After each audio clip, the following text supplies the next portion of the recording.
Distinguished guests, thank you for having me. I feel so humbled to be here. I represent a generation that, in many ways, already knows how we've been failed. We are no strangers to protesting injustice. This summer alone has seen youth uprisings in Nepal, Angola, and Indonesia, to say nothing of ongoing youth mobilization worldwide for a free Palestine. And wherever we live, we've grown up in the shadow of the climate crisis with the threats, sacrifices, and scarcities that will entail looming over us. We know what that means for our lives, in no small part thanks to the people in this room. And we are told by leaders across the board that we are the future. But when it comes to the ongoing pandemic, our present is being stolen right in front of our eyes.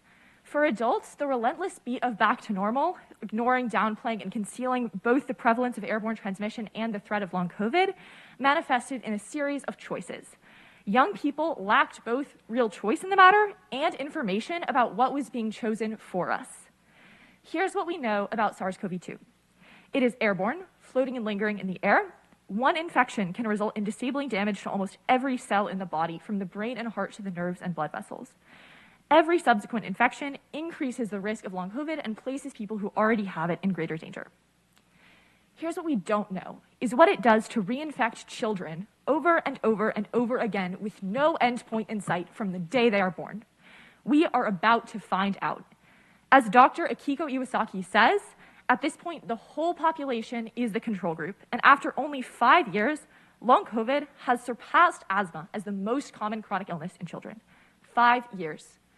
I am terrified for the children who do not or soon will not know a world without debilitating pain and exhaustion, who cannot trust their bodies to play, explore, and imagine, and who will not know the potential of their own minds unfettered by the cognitive damage from a COVID-19 infection. And I am furious on their behalf. It is neglect of the highest order to look children in the eyes and say, we knew how to protect you, and we didn't do it. We have access to a technology to prevent airborne disease, something that millions of our ancestors and millions of people around the world today would kill for, and we refuse to use it. And I shudder to think of where we will be in another 5 years of unmitigated infection and reinfection. But let me say on the topic of generational memory that while I imagine no one in this room was alive in the time of Jon Snow or Ignaz Semmelweis, many of you fought the long and hard battle against indoor smoking. My only memory of that era, at almost 20 years old, is being confused as a child about the no smoking signs on planes. Who would do that? That's gross. My hope for this event and my belief in this community rest on the belief that we can and we must do that again.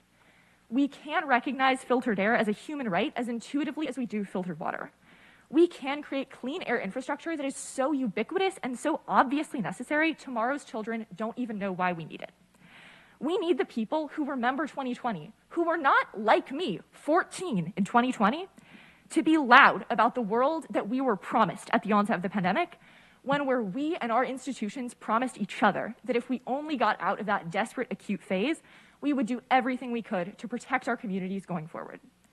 And we need the people who are born now, we owe it to the people who are born now that they take that world for granted.